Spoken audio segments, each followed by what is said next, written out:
Hi, I'm Stephen Weber, and you're watching The Claw's Corner because Rich Sear is a second student.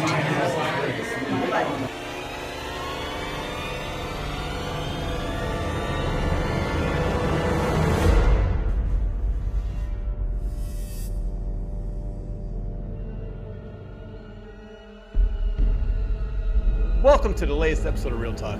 When the word horror comes to mind, the first name that everyone mentions is Stephen King. He has written 65 novels and novellas, including 7 under the pen name Richard Bachman, 5 nonfiction books, and over 200 short stories.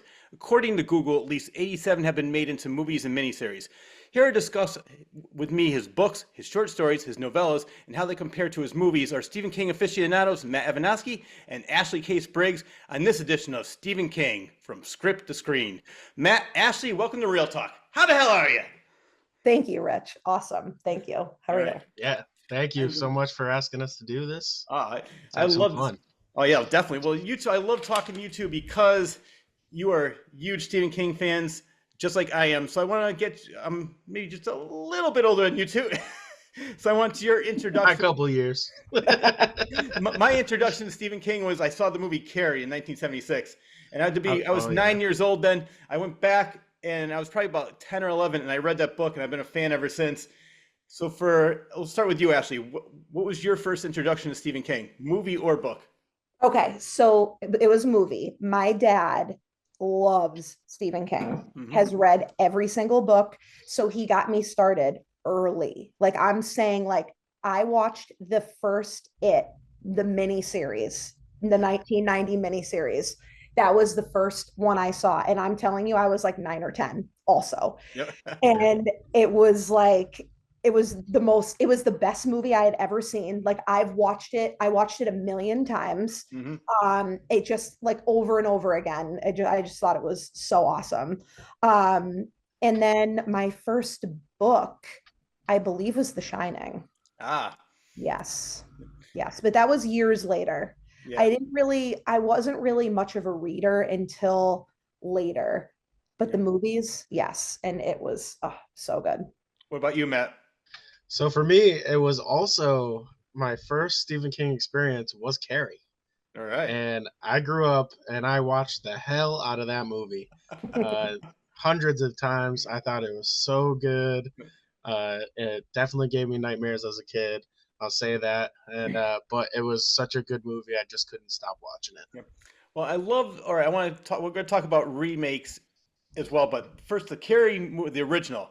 The Sissy Spacek was fantastic, but the one who played her mother was phenomenal. The mother was the best. The mother gave me nightmares. Yeah, big time. And that's why when I saw the sequel, Julianne Moore, which I love as an actress, but I actually felt sorry for her. I didn't fear her like I did the original. I felt like she's just a sad woman. And the original, it was just it was a different vibe back then. Movies in general, it was definitely, it felt more grittier and dark. And more closer to like the Stephen King-esque type of writing, which I really love. And the newer one is more just, for fun, to like kill everybody and have a great time and have as much blood as possible show on screen. Yeah. So it's a different vibe for sure. Yeah, that normally is a good time, but yeah, it's always a good time. More people that die. I'm dark, so I like more people dead, the better. From what I remember, the book really wasn't that much. I haven't read the book in years, but I don't remember it being that much different. And I'm sure you know the story with that too. He was a teacher. He really wasn't doing that well as a writer. And he had a nail on the wall of all his rejections. It was so heavy, the nail fell off, so he put a spike in the wall. He threw that novel out. His wife, Tabitha, who's also a writer, took it out of the garbage, said, I think you got to do something with this. And that was his first hit. With that, he was able to buy a car. I think he was able to pay the rent for the first time in a couple months. Yep. So that's the book that put him on the map. And he almost threw it out because he didn't think it was good enough. I know. It's crazy. Well, I'm glad that he released it because it's amazing. I know. And so it's funny because one of my favorite Stephen King adaptations, I think, for movies is The Shining with Stanley Kubrick. But he hates that movie. I'm sure you heard the story. Stanley Kubrick had to put almost put a gag order on him to say, you know what, stop bad mouthing my movie or I'm going to sue you. Because the movie is so personal to him, because I'm sure you know, he was a major alcoholic. He was drinking over a case of beer a night. Crazy. He said he didn't even realize how much he was drinking, so he went out to take out the garbage one day. He goes, what the hell is this? And then I guess he came back inside, and the whole family had a little bit of an intervention, saying, "You got to start." He doesn't even remember writing the book Cujo, which is amazing because it's such a great book, great movie. And I don't know about you guys, but like when I do something, so I do comedy, motivational speaking, I wrote a short story book. I have to be completely, so I cannot do anything. Like maybe afterward I'll drink and celebrate, but not while I'm working. Yeah. It's just he was on cocaine, he was on alcohol. He's just and he came out with such great masterpieces. Yeah. Yes. Yes, he did. Going back to The Shining though, have you guys seen the other version? Oh my God, yeah. Okay. It was the TV Because that's the miniseries. one I saw first. Oh, okay. So it kind of, I have to say, this is an unpopular opinion, but it kind of made me biased a little bit because since I saw that the miniseries first, I liked it better. Ah. But now later on, like now that I'm in my 30s, watching the Stanley Kubrick version, I'm like, okay, I can definitely appreciate this movie. But so when I was younger, I was like, no, I'm the miniseries all the way. Like, Okay, what about you, Matt? About The Shining specifically, I Yeah. mean, I didn't read. It's actually a funny story. I didn't actually read the Shining book, but I read the second book for it, Doctor Sleep. I that was love that. so good. Yeah, Yeah. Mhm, and because I didn't read the Shining book because I saw the movie first, mhm. and then I like to do a little cliff noting on the book to see what the difference between the movie is versus what the book is. And of course, the book has way more detail, way more events happening. Of course. So I was really interested in that. So that's why I picked up Doctor Sleep and read that. And Doctor Sleep to this day is still one of my favorite books from Stephen King, even though it's not really his like most popular one out there. You know. No, I agree. I love that book. I read The Shining, and I really didn't like the book that much. I mean, it was sort of in the beginning of his career, and he was, a little bit newer, and Mhm. also he was completely blasted on drugs. But I don't think it was that good of a book compared to the movie. The movie was phenomenal. I love that movie, but I did see the miniseries because the miniseries is more just like the book because like It's more like the book. yeah, and it was funny because they had both the guy from Wings. I can't remember his name. I met him. Yes. Yeah. What's his name? I can't remember. Well, we'll have to look it up. But Yes. originally they wanted Tim Daly, the other co-star, and he goes, "There's no way. I'm always going to be compared to Jack Nicholson. I never want that to happen." So then they got the other co-star from Wings, which I gotta say he did a good job, and it's not fair to him. But just for me, watching that first back Stephen in Weber. 1980, Stephen Weber. Stephen, Sorry. thank you very much. Just came to me. Yes, It's hard to compare it to Jack Nicholson. I mean, Really, the yeah. man's facial expressions are really what pulled through for that movie that made me creeped out.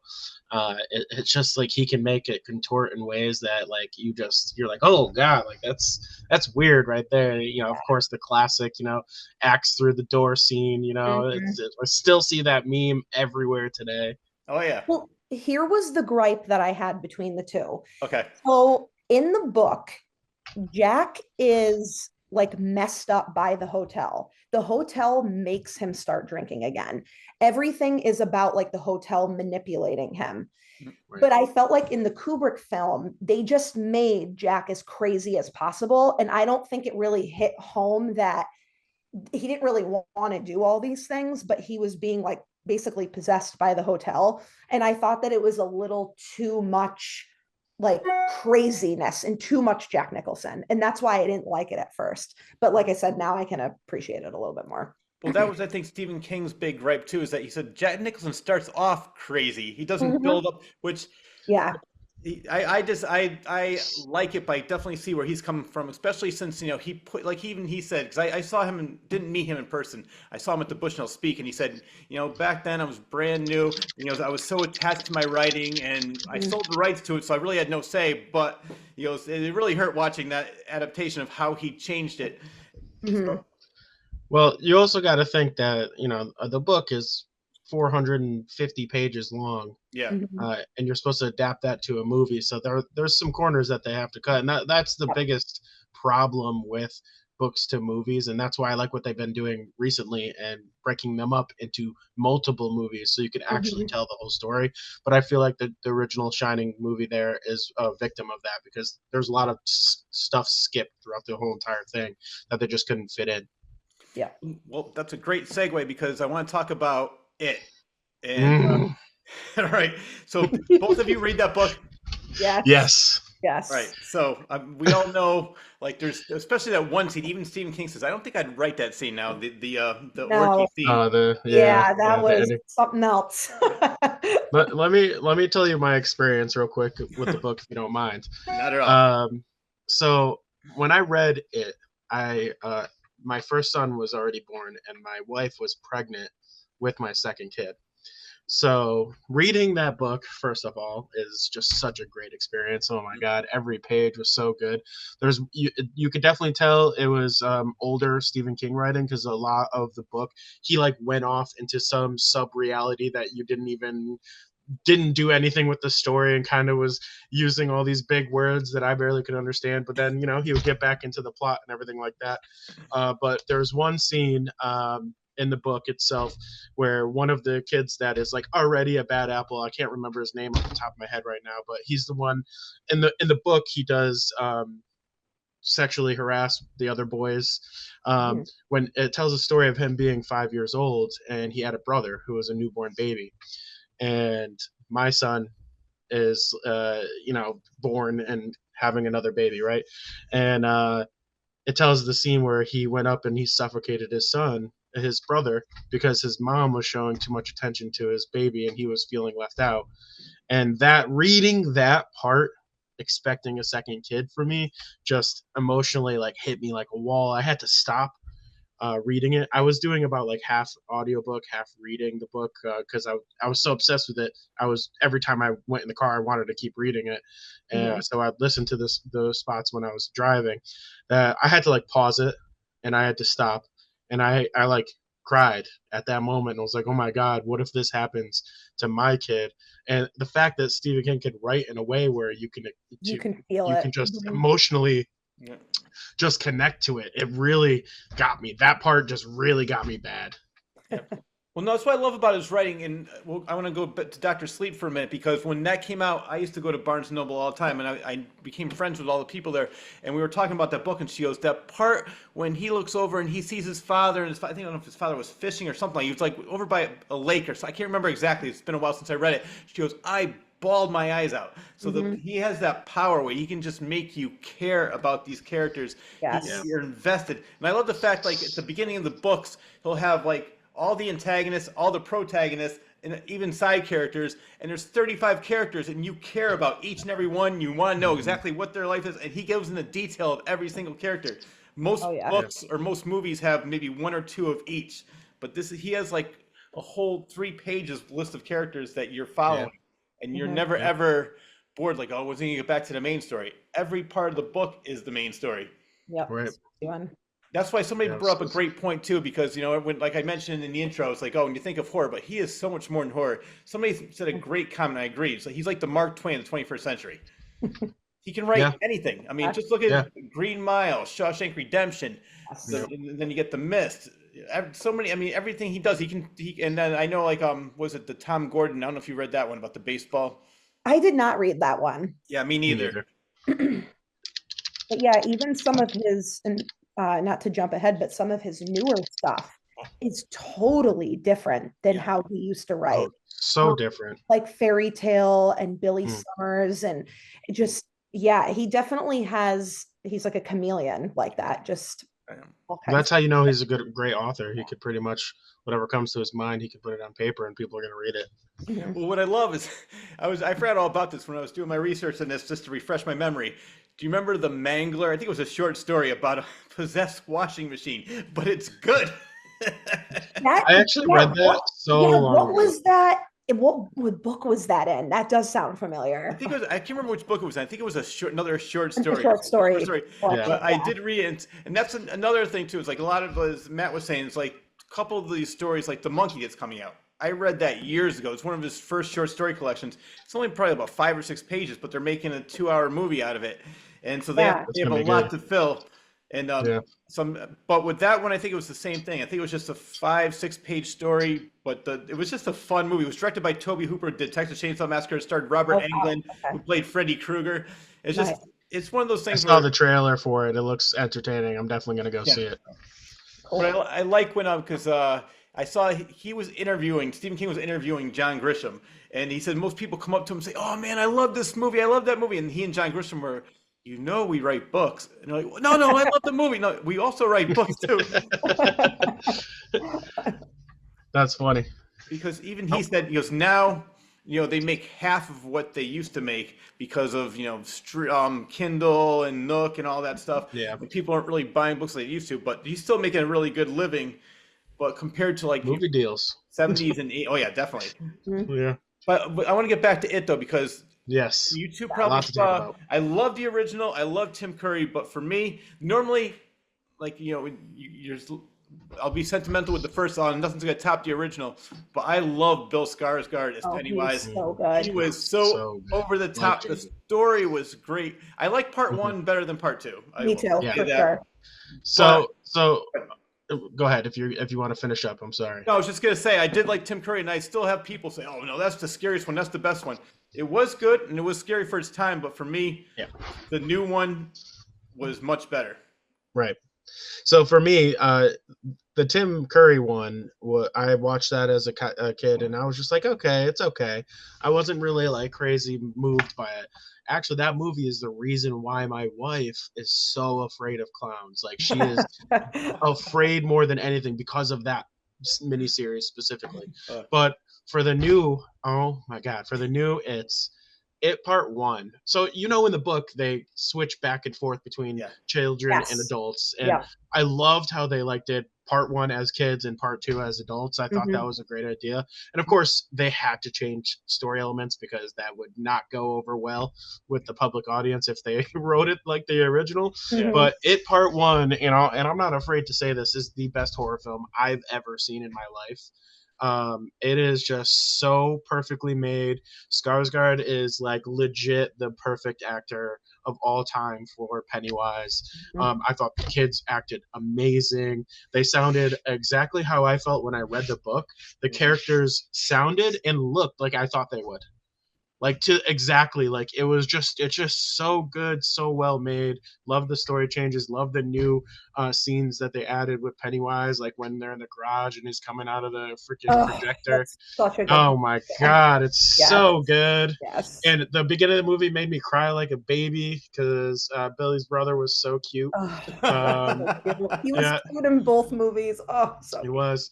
And the Wolf Float 2 kind of scene where he's going in the basement and it's flooded. Oh my God, it's such a good movie. I've seen it so many times at this point. And I love the fact that it was the highest grossing horror movie, I think, of all time. Yeah. So very well deserved. Yes, for sure. All right, so the three of us are all in agreement. We saw the original first, grew up with it, but still we agree that the remake is definitely better. Without taking away from the original. That's what I like too. Like, what do you think of his TV miniseries? I know Storm of the Century was another one, which I just interviewed. I don't know what her character was in the movie, but she, Lynn Griffin's her name. She was one of the main stars in there. I know her from other movies like Black Christmas, and she was in Strange Brew with Bob and Doug McKenzie. And so, but we were talking about Storm of the Century. It was one of the best filming experiences she ever had. Okay, so I did not read the book, but I did see the miniseries, and it just, Matt, have you seen it? I don't want to blow it. No, that's okay. You can tell me. No, I'm not gonna blow it, but you need to see it because the end will rip your fucking heart out. And you will cry.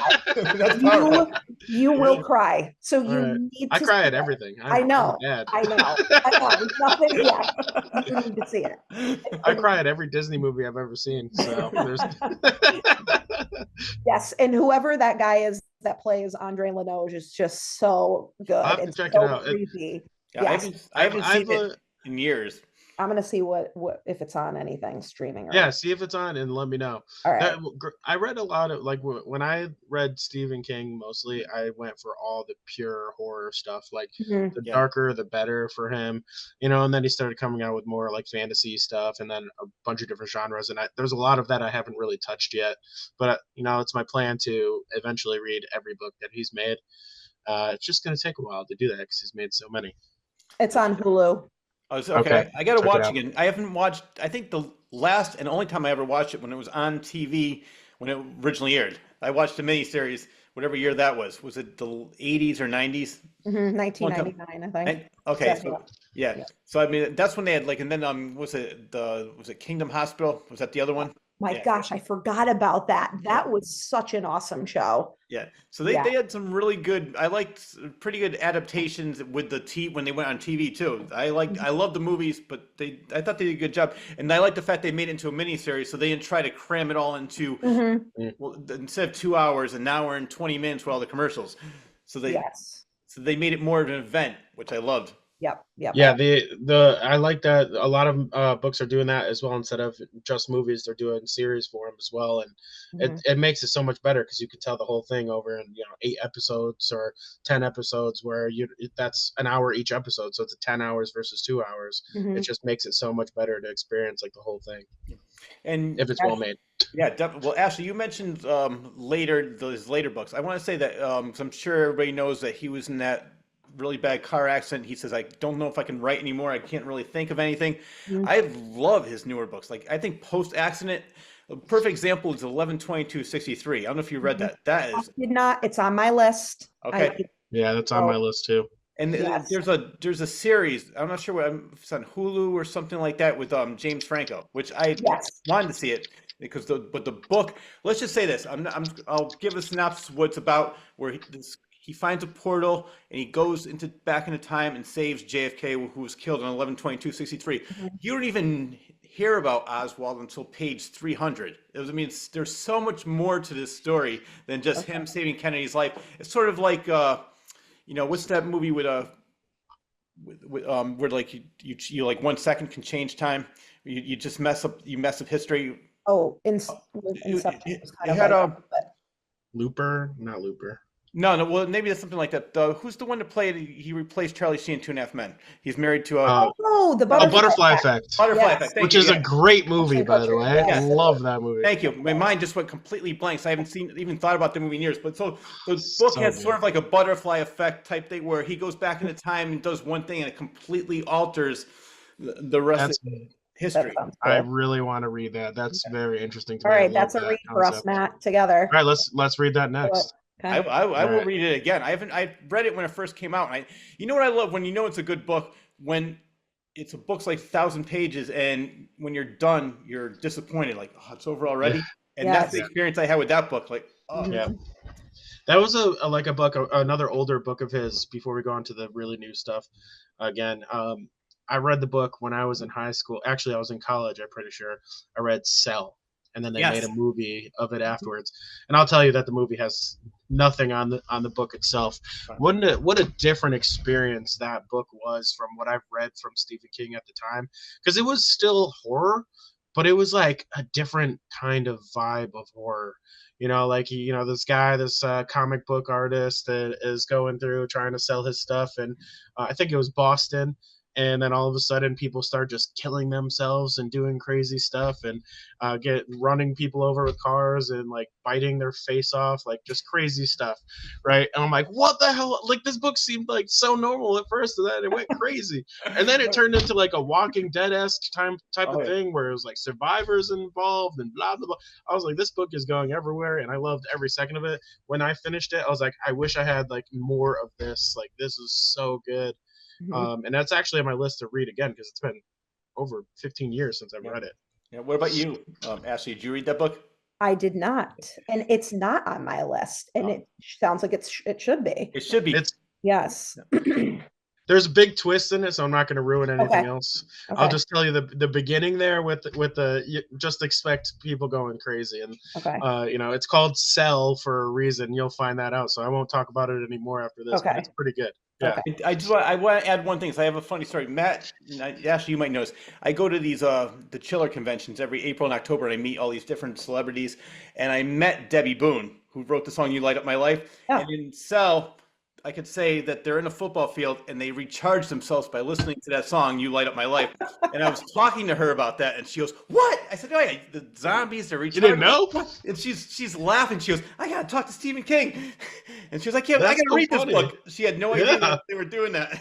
Oh, that's That's funny. She goes, "That That's is funny. so awesome." Said she had such a great sense of humor about it. She goes, "Really, I got to read that book. Thank you very much for telling me about this. This is great." That is so funny. I'm so surprised you didn't know. I know. But yeah, I agree with Matt though. The movie with John Cusack, and I think it was Samuel L. Jackson too, right? Yes. Yeah, Yep. it had nothing on the book. So Ashley, They you definitely changed could. too much. And it's funny because when Walking Dead became such a big hit, I got zombied out. I got so sick of zombies that for a while, 'cause Yeah. everything was zombie. But that book, I could not put down. They're Yeah. not zombies though. That's the Yeah. thing. Like they don't feel like zombies and they don't act like zombies, which makes it so much more interesting. But it's definitely giving you like, oh, there's zombie vibes. Like, you know what I mean? So Mhm. it's just interesting the way like he dealt with them versus like every other story that tells a zombie story. It's just completely different than anything I've ever read. So it was really good, interesting for sure. All right, awesome. Now, what about Salem's Lot? Have you read that story? Yeah. So I did not read it, but so I saw the movie once again, very young. Yep. And when the new one came out last year, Yep. I was inspired to read the book, and I have it, and I just haven't read it yet. But I haven't even seen the newer movie. No, I didn't want to. I love the original. I saw the original when it came out, I want to say 78, 79, somewhere around there. And that one scene where the kid's tapping on the window, yes, that freaked the hell out of me at 9 years old. and the scene in the kitchen. Yes. Yes, Yep. yes. So I did see the remake, and so I went in with an open mind because my uncle saw it and he was like, it was terrible, hated it. Nothing, the first one is, obviously better. So I went in with an open mind thinking, okay, let me just like watch this like I didn't see the first one, which was hard, but like I was able to kind of, separate the two. Yeah. It's a decent movie, but nothing is going to top the original. Okay, that's why. I mean, and I try to do that too. Sometimes I try to have an open mind, but when there's something that I love so much, I know. it kills me to try to like the new one. Mhm. It was a perfect example where I went in there not really caring, not being closed-minded, and I loved it. But with Salem's Lot, something tells me, and you pretty much verified it and confirmed it. Mhm. I do have a funny. It's different. It's different. I have a funny story about that too. Is I met the kid that played in Salem's Lot. And I said, "You got to be on my show." "Oh yeah, definitely." We were going back and forth, and he goes, "Sorry, man, I'm so busy with my kids." We were going back and forth on the phone. All of a sudden, 2 days later, my girlfriend goes, "Hey, did you hear?" I said, "What?" She goes, "The kid from Salem's Lot just died." I said, "What?" "I was just talking to him 2 days ago." Oh my God. So I don't know what I Insane. have a feeling it's kind of sad if I think he was on drugs. I think he had some issues with that. That could be the reason. But when I looked it up, it didn't say what he died from. But I mean, I saw maybe like 3-4 months before that. He seemed fine, and then I was talking to him 2 days before. Yeah, just we'll definitely gotta do this. I can't wait to be on your show. And then boom. Wow. Yeah. Not hear that. Didn't know that. I didn't hear about that at all. Yeah, it was. I don't know. Was it last year? I think, or maybe a year before. But that. All right. So let me ask you a question. How much did they change the new Salem Slot? Is it completely different? A complete new reimagining? No. It's like it's a little bit different with the main character. Like the reason why he comes back is a little bit different, and he does have the romance with the girl. And there is like they changed something with the Glick brothers. I won't say anything. I don't want to blow it. They Yeah. changed a little bit with that, like it very confusing. And then the ending is very different. Like it doesn't take place in the house. So they changed a lot. It was like a decent, like it was like a good like movie scene, but I'm like, this isn't Salem's Lot, Yeah. And the Dick Barlow is pretty scary, I have to say, but Yeah. And maybe if there's really nothing else going on and the world's going to end the next day, I'll check it out. and you'll be like, all right, I guess maybe I'll fit into my schedule. Yeah. You know what's funny? I was reading the story about that. I guess he originally wanted to call it The Second Coming, and his wife said, "You got to change the title. People are going to think it's a sex manual." Well, early Stephen King books, I mean, he was really detailed with that. And now like post, I guess maybe post accident, but a lot of his books recently that I've read, none of that in there. So I don't know why. What? Not. I'm not saying I care either way, but like it's very different. Yeah. Well, he's definitely writing for the newer type of audience Yeah. that he has. It's the world is a lot more sensitive than it was in the 70s and 80s, so True. he has to change the style he does a little bit. Mhm. But there's a part of me that thinks that he doesn't even really care at all either, though, because he goes like, if I lose some fans, I always gain new fans. I've heard him say that before. Yeah. Like one perfect example, I interviewed his son Owen King, Oh, cool. and we were talking about I like watched that. his father, his whole family, they're very blue. They're very much on that. Oh yeah. Oh yeah. But they're always and I said, do you really worry about losing fans the way you go on and on? And he goes, no. He goes, that we grew up like that, and he goes, and he actually said the same thing. It was just like my father. He goes, if I lose a couple, then I'll gain some more other ways. Mhm. But yeah, so that's why I know what you're saying, Matt. But sometimes I think there's part of like he's done so many books, and as I mentioned, like over 200, I think altogether, like short stories and novellas and novels, that he doesn't really have to like try to get anybody new to his Right. I'm gonna be a Stephen King fan no matter what he writes. Right. Oh, me too. He's Yeah. right. Right. I don't care what his political views are or whatever. I don't. That's not why I read him. Yeah. That's. Yeah. We should talk about the book we read together, because that's going to be the first controversial feeling I have about Stephen King. Well, let's hear it. Which book? Okay, so we read Fairy Tale. Yeah. And we did it like a book club kind of thing. We read a certain amount of chapters or pages, and then we got together and talked about it once a week. Over the phone or at work. Don't tell anybody this, but at work on Teams call. And I will say, reading that book, and Ashely can give her kind of point of view afterwards too. And reading that book, I was always waiting for something. It felt like, okay, when is it going to turn, right? It's going to get crazy, right? At this moment, there's something that's going to happen, right? And it just felt like nothing ever actually happened in the book. It was a great, like, world that he created. I thought it was awesome the way that he kind of included this, like, literal other dimension inside of a shed and down a hole, and that was cool. But, like, in this, like, city, like, nothing happened. Like, it was different. And then the book changed completely, and he was like in jail for like half the book and met all these other side characters that you get to see die. All of them die, but not in like fantastical Stephen King kind of ways. It felt different. And I'll say that's my least favorite Stephen King book I've ever read, and that's a newer one. Well, which is funny you bring that up, because I know I started to read that because that's Owen King co-wrote it with him.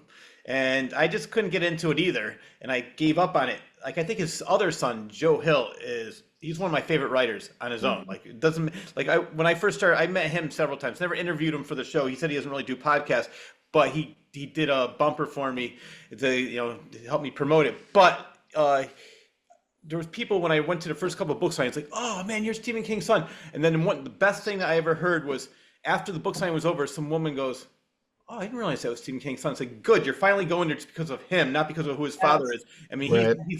because the reason he changed his name was, it's Joe Hillstrom King, and he wanted to see if he can make it on his own without people saying, oh yeah, you're Stephen King's son, you're riding his coattails. So they shortened it to Joe Hill. And from his first book, Heart-Shaped Box, all the way to his last one, which was a short story, Bad Weather, I think it was. He's coming out with a new one. I love every book, and I think a lot of his are starting to turn into TV series and streaming movies. And he and his father wrote. I saw the movie, and I think I read the short story. It was called In the Tall Grass. I don't know if you read that one. I did. I haven't read that one though. Yeah, that was another like 20-page short story that they made into a movie and kind of embellished on a lot of the topics in there. Yeah. Mm-hmm. So I think, which is funny about this family, because we'll stick with the Stephen King family friend. You have Joe Hill, who's a writer, Tabitha King, who's a writer, Owen King is right, but then you have Naomi, the sister, and she's a pastor, which I think is hilarious, because reading anything on Stephen King, he is so against organized religion. I love his. Yes. Every pastor or preacher is over the top, crazy, out of their mind, spouting nonsense. And I even said, what's your sister think about this? Oh, she loves it. When I was talking to I can imagine the conversations they have. Right. But yeah, fairy tale, Matt, you were so funny. I wish that I had written down some of the theories that you had. Every time we convened, you were like, this is what I think is going to happen. And it was like, I was always like, yeah, like that would be awesome. And you're right. It just wasn't as crazy as it could have been. I Yeah. still liked it. I don't think I would say that it was my least favorite, but I get where you're coming from, because it was like he could have done so much more, but it was very mellow for him. Yeah, when you're reading Stephen King, you're expecting what's the big twist ending, right? Or Yeah. something. And it just Yes. was I like, was happy ending, well, I don't you want to say know, but what? I was I don't want to blow it for anybody, but I was expecting, certain people to die and things to happen. Oh, yeah, 100%. Yeah. Yeah. Here's what we I should kind do. of, Oh, go ahead. what was it?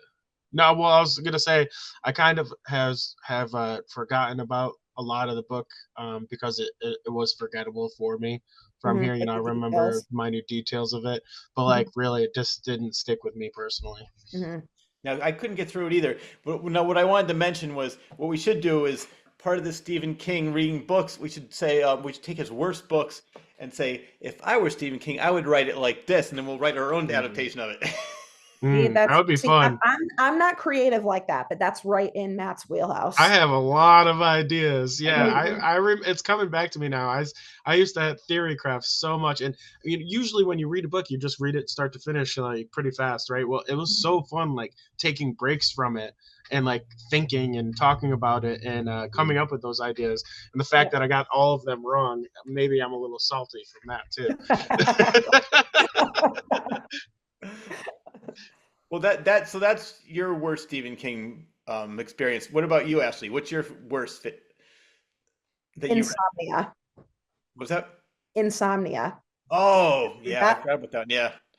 It was too long. It was just way too long. There was way too much in there that I didn't care about. Yep. And it's not that it was a bad book. It was just, I mean, it was probably like an 800-page book. Yep. Um, and I can't even remember, I can't even really describe to you why I didn't like it. I just remember being like, oh my God, when is this book going to be over? So yeah, that was a boring one to me. And I think that was it, a two-parter, like Insomnia's book one, and then there's a second book. Um, I can't remember, but Yeah, I'm yeah. not sure about that. I read that one, and you're right. I didn't like. For me, I think it might be Blaze. I was just so bored by it. It's a Richard Bachman book. Yes. Yes. Okay. I couldn't get Okay. into it. I've Uh, read it. I finished it, but then I'm like, mhm, just sort of like Matt with Fairy Tale. It's like it really mhm. didn't go anywhere. I'm just bored. This is it. Yeah. Yeah. But other than that, I can't think of anything that I read from him that I didn't like aside from that. But There's one story I want to see if you two read. I didn't read it, but I heard about it, and there was actually I don't know if either of you have Shutter TV. They have the Creep Show, the TV series now. yeah. But they did an animated version of this, and I was Yep. watching an interview with Stephen King. He said his favorite story is called Survivor Type. Did you read that? Survivor type. I don't Survivor know. type. Describe it. All right, I guess it's a doctor that gets stranded on an island, and he's starving to death, but he knows how to take Oh, pieces of his yes, yes, body. yes, yes. Yeah, I saw it. Well, I saw it in Creep Show. I yeah, didn't read it though. Okay. yeah, me Yep. too. That's where I saw it, Yeah, and then that was messed up. he That was talking was about it, and I guess like he did a lot of research, and he knew exactly how the doctor survived to basically take every piece of his body off and still survive. yeah, that was Oh yes, and now it's mhm, coming back to me. So I just like you, Ashley. I never read it, but when he was saying that how that was his favorite story, I said I gotta check this out. I know it's a short story. I'm not sure exactly which collection it's in, but okay. and speaking, you're talking about how he's changed over the years. I love his latest. What's it called? All Dark, No Stars, something like that. Yes, yes, that was I short I story. haven't read any of his newer ones after Fairy Tale because I was afraid to. They Don't get be better. I'm telling afraid. you. Don't be afraid. I Blade was Owen. like looking at some new ones that were coming out, and I've been kind of distracted from another author recently. But I was like looking, I'm like, do I want to read this? Like, what is this gonna be like? So you're gonna have to tell me which ones I can't miss. Okay. 11, Okay. 22, 63. Start with that one. Yes. Yeah. We're reading it. That's happening like tomorrow. But the reason I brought that one up was that maybe in the old days it was all about sex. It seems like now, as he's older, he's obsessed with death. It's almost like he knows that the end is Gosh, near, and I then every know. story is like getting darker and darker. Like, all right, I'm gonna be dying. I So don't every hate that. character's Oh, but that's one of my fears is that he's gonna die and there's no stories left. I know. What if he dies in the middle of a Yeah. book and we His kids will finish it. never comes out? Yeah, They'll that's probably have Joe Hill finish it or Owen. Yeah. Yeah. I mean, Michael Crichton has come out with more books now after he died. Well, if What- Owen had anything to do with fairy tale, like you said, then no thanks. Give me a Hill. Yeah.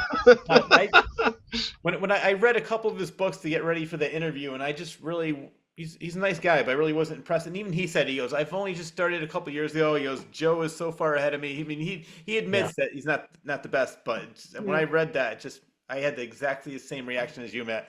I'm like, Yeah. oh, Yeah.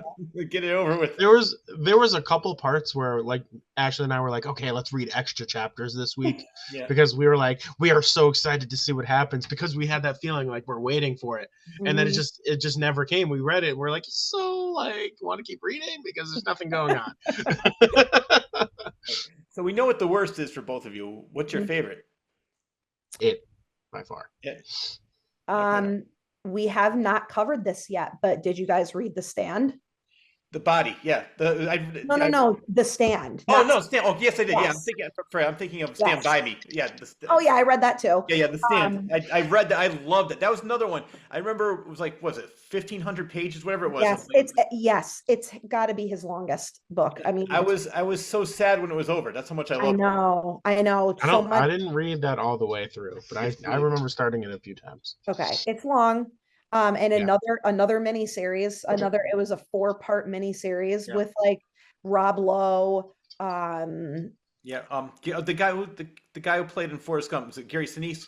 Yes, Gary Sinise, Molly Ringwald. Another one that I was obsessed with back then. Oh, yeah, I think that might be my favorite book. Yeah, and it was funny because originally the publisher said there's no way you can release a book this long, so they cut out more than half of it. It wasn't until did. after it became popular That said, he "All right, released. you can put it back in because everybody's going to read your books," which is interesting because I want to talk about this. We all know why he came out with the Richard Bachman books, right? Yeah, something like it was like something about an alias or something like. Yeah, well, he wanted to see. After a while, he wanted to see if people were buying his books. If A, he was Stephen King, or 2, it was a good story. So he was putting out Richard Bachman, and he says, "Let's see if people are buying it because of the story, and not just my name." And I like a lot of the Richard Bachman. The only one as I mentioned, I didn't like was Blaze. I'm not sure if this is a Richard Bachman book or a Stephen King book. The Long Walk. Did you read that one? That is No, but I think that might be Richard Bachman. okay. That is such a great story. It just goes on and on. And then I want to say the ending to you guys so bad because I was like, what the hell is this? And I love it. It just ends like that. And from what I heard, they're coming out with a movie of that one too. So I'm looking forward to seeing that. But the book is just basically I'm going to say this: you have to keep on walking, and if you stop, you're going to die. You can't stop to go to the bathroom, you can't stop to eat, you can't stop for anything, or you're going to die. That's basically the premise. Okay. But there's just like with Stephen King, all of his other stories, there's so much more to it. But that's Of course, yeah. basic premise. That sounds interesting. No, it is. And so I remember reading that not too long ago. Like I said, I read the end. It's like I'm looking over at the cover. I'm like, did I miss something? Was there a page turn? Well, that's one of the things I like too. I like and I don't like. Is that sometimes he'll do non-endings, and one of the stories I could think of right off the bat is The Mist, the short story. Yes. Yep. What was your opinion of the short story compared to the movie? Well, I read the movie first, or watched the movie first, and I was like, "Oh my God, that did not just happen." Just the devastation, like the feeling of like, "Oh my God." And then the book. Yeah, the book, you're right. It was like, wait a second, or the short story, whatever it was. You're like, is this the end? Like, yeah. I remember seeing the trailer for the first time for The Mist when I was younger, and man, that trailer itself creeped me out. Mhm. I was like thinking about what I would do in that same situation, and I would be just frozen like a plank the entire time. Like it's the worst right there. Like the fear of the unknown. It just, oh, it was. I liked it. I like both, to be Yeah. honest with you. I think that they're great and both of their own ways. Obviously, short story versus movie. Yeah. But yeah, no, that was a good one from him for sure. I mean, as much as he's loved, he's also criticized so hard for that. Like that his books, like the endings just don't do the book justice. He's been listening to that from people Yeah. forever. Well, to go back to it real quick, the ending of that book was the most insane thing that I don't understand how a human thought of it. You know, like they do this secret ritual, and then all of a sudden he's talking to a giant turtle in space time. It's like, what is happening right now? This turtle sneezed and created the Earth. Like, I'm like, what? This is the story. This is crazy. I liked it though. Like, let's be honest. Like, you find out that it is like called the Deadlights, and like you look Mhm. at the Deadlights and you float, and like that was pretty cool that it like came here. I read some stuff after it, and I've watched some good theory YouTube videos of it. But like that the Deadlights landed on Earth back when dinosaurs were here, and it stayed there for millions of years because it knew that it would have tasty food, which is the human race, coming eventually because they are going to fear the most. And as fear is like his salt and pepper on a steak. Mhm. So like it was just like I was cool reading about that after, but the ending of it, the book itself, I was like, dude, this is too much. This is insane. Like, there's and I like how they referenced the turtle in the It Part One as well. It was Yeah. like a toy on his like desk or something, and I was like, oh my god, I wonder how they're gonna do the ending in this one. That's the only gripe about the It Part Two, that I didn't really like. The ending was more of like a showdown, Yeah. where the book was more like a spiritual journey. Yep. I want to go back to the Mist for a minute, because I remember when I bought a ticket, I was buying a ticket to the theater. I heard people walking out, "What the fuck? I can't fucking believe it!" And I said, "Wow, what is going on here?" Then when I saw the end, it's like, I know what they're talking about. And I love the director of that movie is Frank Darabont. He did Yeah. Shawshank Redemption. He did Green Mile. He did The Mist. He did some of the Mhm. best adaptations. And even Stephen King says, "I love where he went there." He says, "I don't even think I'd be that dark. I love that ending. It's just so it was perfect It because was so dark. without saying, and you know what I love too is when the DVD came out, they came out with a black and white version of it because he wanted to be like a 50s sci-fi movie. Oh, I okay. have both versions of that. Nice. But I I mean, what was that? the ending was great in The Mist, honestly. Like the Oh yeah. choice that he had to make, right? So like, it is very dark. But would you rather die that way or die by a giant monster? Your choice. Like, what would you do? Well, no, that's what was so great about it, is that he was just trying to protect his family and Mhm. And have then them die boom. with dignity. And And then he's like, oh wait, Yeah. Oh my God. I didn't have to do that. And it's a kid, and it's just like, oh, Yeah, awful. yeah. That's another I thing. love I it. think, Yeah, I well, love that it. wasn't really him, but like in his books, he's just always killing off your favorite characters. I Just love that about I stories. Like, I do too, but it's just like, oh, and I go into it knowing I'm gonna get my heart broken, but I read it mhm. anyway. well, I Ashley, you and like I a were book. talking. Oh, no, go ahead. Sorry. No, you go ahead. You go ahead. I said, Ashley and I were just talking about that. We're talking about the newest book coming out, and she goes, "I hope they don't kill off Holly." I said, "That's the one thing I like about Stephen King is what Matt did, because nobody's safe in his stories. Yeah. I like the Oh. fact because if you get somebody a safe author, a safe director, they're going to be like, oh well, of course they're the main character. Nothing's going to happen to them. Plot armor. Yeah. Yeah. When some his books and movies, you're like, holy shit, this was the main character. He dies 20 minutes into it. So, That's why it's so that it brings so much emotions at that time, right? Like when you're like, there's no, oh, this character's awesome. They're gonna be there to the end, then boom, all of a sudden they're gone, right? Like in a flash. It's never a slow process. It's Mhm. just when you least expect it, and that's what I love so much about it. It's like, oh my god, you're right. Nobody is safe. I love it. like my personal opinion is that he's having so much fun writing about Holly that she's going to last for a while. I hope so. Yeah. Yeah, I love her character. Yeah, As she's we awesome. mentioned, she started off in the trilogy, the Mr. Mercedes trilogy, as more of a Mhm. side character, and then she just basically took over. Because I know, without saying too Forgot much, about Mr. the Mercedes. main character passes away, and so she takes over the agency, and it's Yep. and I love where it goes from there. Yeah, she's such a Definitely good looking forward to it. character. Another one. I'm not sure if you two read Dreamcatcher. That's one book I didn't read. Okay, so I saw the movie. I Yeah. did not read the book, but the toilet scene, Yes, yeah. that's Matt, one. did you see Dreamcatcher? I didn't see Dreamcatcher. No. I'll just find a clip of the toilet scene and send it to you. Yeah, that's all you I have to mean, watch. you know me, I love toilet scenes. So. It's very it's very alien-ish. Yes. Yeah, with I think I know what you're talking about, though. what a weird story. I'm trying to think. I don't think I read the book. I'm pretty sure I just saw the movie. But Wait, I think I know what you're talking about. The shit monster. Yes. Yes. You know what? It's bringing back a memory. Okay, Okay, so because you the must movie have was a seen it. while ago, right? Like early 2000s, Yeah. right? You're not talking about your 21st birthday, Matt. Yes. Yeah. No, it's bringing back a memory right now because I'm pretty sure I watched the movie and that's when I first experienced the toilet scene where like it was coming out of the toilet.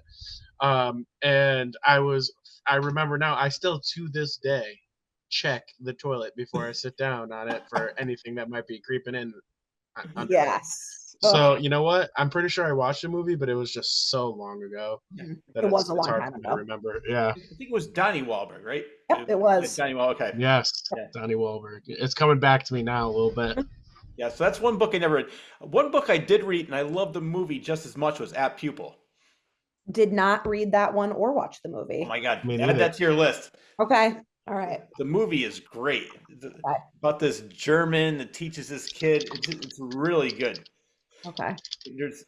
I'm trying to remember. So I've read that one years and years ago. I think it's either a novella or a short story. It's not. I don't think it's a full length novel.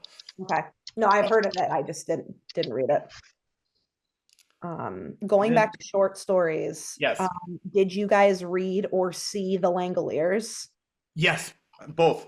I want them to remake that so bad. I know. Somebody needs to remake it because the movie was made for TV. It was a little hokey. Yeah. I liked it, but I'm like, they could do The Langoliers so much better now. Somebody needs to do it. And I can't wait to see it because I love that story. It's a mini series. Mm-hmm. Which one, The Langoliers? Now let me just make sure we're talking about the vampire one, right? No, that's the one. This is the one where they are on a plane. Yeah, but And I they thought there was a go- vampire on a plane or something like that. The Langoliers are like they're like Oh, the aliens. They're Yes. succubuses. Yes. Yeah, Yes. but there's another one with a plane that has a vampire too. That's where I was getting confused with that. But I did read The Langoliers years ago. Okay. Tired of these motherfucking snakes on this motherfucking plane. Sorry. Sam Jackson. My name is Sam Jackson. Anytime I think of plane horror movies, I think of that movie specifically. But it was just such a cool story. And I just want somebody to remake it because it could be such a good movie. Yeah, I'm trying to remember. So when you were saying that, I was thinking of the other one, which I'll have to look that up afterwards. But Let me know. There's like an airport, and there was a vampire, and it's just everyone's like a small Cessna planes. Okay, that's not ringing a bell, so you have to let me know. Right. The other one that I liked, the story was really good, and the TV series was actually even better than the movie. Was Dead Zone. Oh yes, okay. TV series, but I did not read the book. Okay. But I know that's one of his most popular, one of his earlier, I think. Yeah, it's definitely one of his earlier ones, and it's great.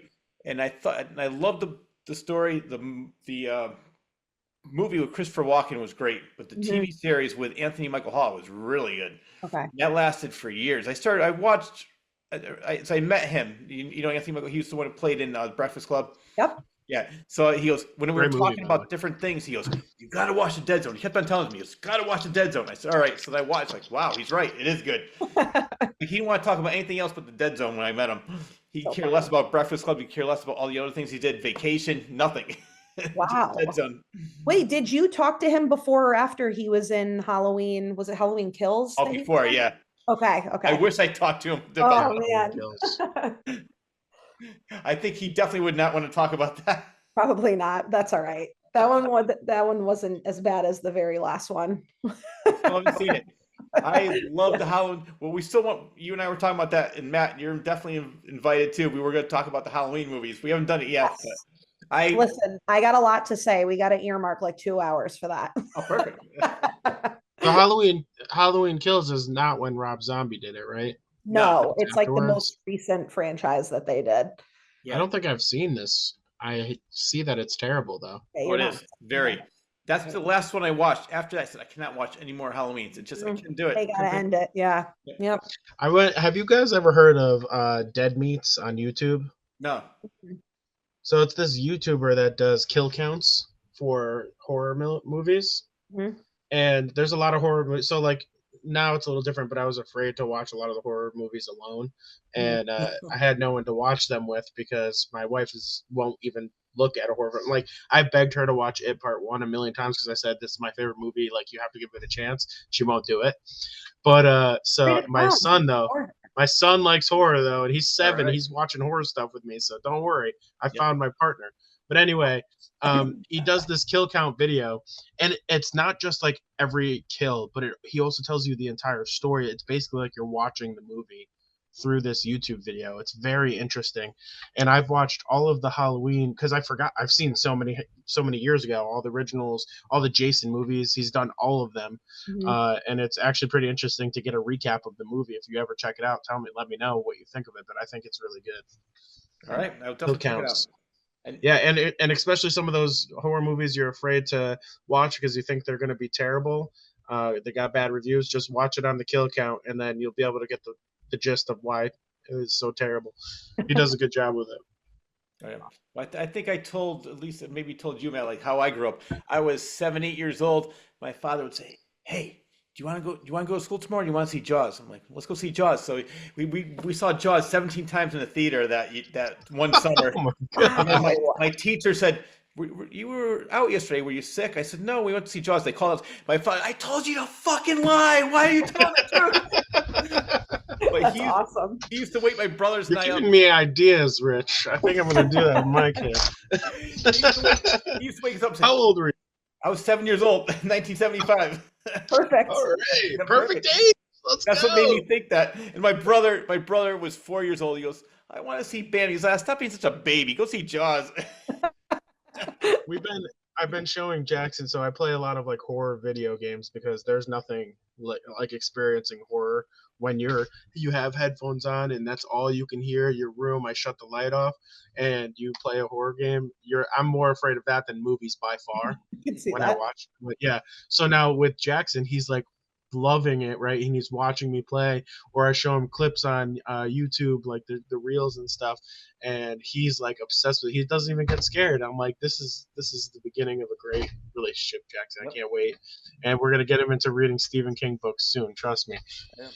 Well, that's why, and you know what? It's actually good for me. Like my brothers and I, my father would wake us up. "Hey, Phantasm's on. Evil Dead's on." We'd be watching all these shows movies on HBO, and he'd take us to the movies. And every time he'd buy us a ticket, the people would say, "I don't know if your kids can take it. My kids can handle it. Get them a ticket." So by the time I was 12 years old, I was already desensitized to all these horror movies. Nothing ever bothered me. I was never afraid of anything. I think sometimes it's good to get it, to experience it when you're young, because by the time you're 11, 12 years old, you're like, it's just a movie. Like I never made me want to go out and kill somebody. Never made me afraid. That's not what the movies are about either. It's usually not that. So no, I agree with you 100%. It took me a while to get desensitized. I liked reading it more because I wasn't like seeing it and getting jump scared and all that stuff. But now, like I said, I started watching the Annabelle universe, Insidious universe, all the movies from start to finish, all by myself. And I was like, I would never be able to do this like 10 years ago. I love the Insidious movies. Mm-hmm. Some of the Annabelles, some of the Annabelles are better than others, but yeah. We watched The Nun. That's why I wanted to watch all of them. I've seen Insidious and stuff like that, but we watched The Nun recently, and I was like, that movie was like not that great, but it was like it had its scary moments. Jump scares were really good. Jump scares. So like I'm excited. I was like, you know what? Let's give it a shot. I want to see if I can connect all the movies together. Mm-hmm. So what I'm doing is basically watching them in order of timeline, not in order of they came out. How they came out. Mm-hmm. Yeah, so I can like see how the story advances. It's pretty interesting, actually. Cool. Well, years ago, back in the late 80s, early 90s, when the Warrens were at their peak, they lived in Monroe, Connecticut, and I became friends with them. I used to go to their house all the time. So I have pictures with the real Annabelle, which is basically a Raggedy Ann doll. I have a picture with the real Annabelle doll. And I don't know if you know the story about this. I not only movie conventions, but I love the paranormal. I know most of it's bullshit, but I still find it interesting. I went over. It was right next to the Conjuring house, the original, the first movie. Mm-hmm. It was based on a Mm-hmm. house in Massachusetts, or Rhode Island, right? No, Matt, Rhode Island. Yeah. So I went there. And I said I was making a joke to my friend. I said I'm going to go there, make friends with the owners, and be invited into the house. And she goes, "Yeah, right." I went there, made friends with the owners. Like, hey, you want to go inside the house? I ended up staying there for the weekend a couple times, and I Oh my never God, that's experienced awesome. anything. I got to show you the pictures. Yeah, for But sure. So you didn't experience anything. no, I was, believe it, you're gonna love this because the witching hour is 12 o'clock, the devil's hour is 3. Between 12 and Yep. 3, because I interviewed the daughter the movie was based on too. Her name is Andrea Mhm. Perrin. You can check out those interviews. But so she said that most of the stuff happened in the basement, like her father was terrorized. So I sat there between 12 and 3 in the morning with the lights up. I know you're here. Show yourself. I know you're here. Nothing. Yeah, that's ballsy. You are ballsy. I swear to God. That's so funny. That's awesome. They were like, this guy's not scared. We're not coming out for this. So, have you ever experienced anything paranormal at all? Ever? Only thing I can, and it's actually in a book called Ghost Stories of Connecticut. I could show you that. What happened was I went on a ghost tour in Mystic, and there was this house, and she's the woman who was doing the tour. And I'll show you the pictures next time I see you. She said there was these 2 little boys that died during the Civil War period. They have a great sense of humor. They love to make people laugh. So I was across the street without a flash. I took a picture.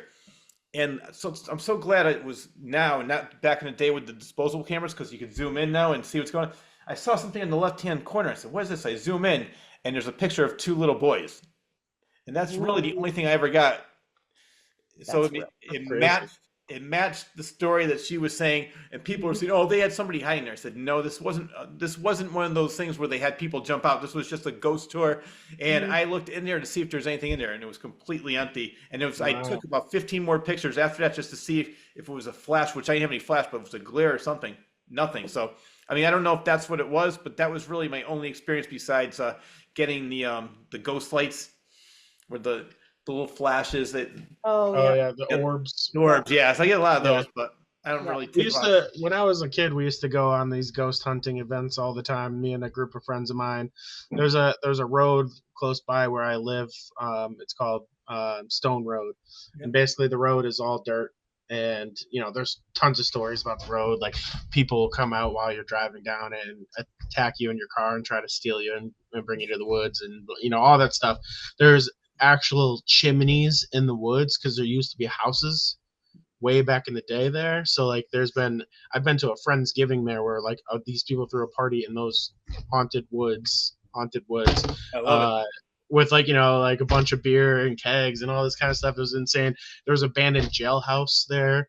So like you can go inside of it, like it's all abandoned, graffiti everywhere.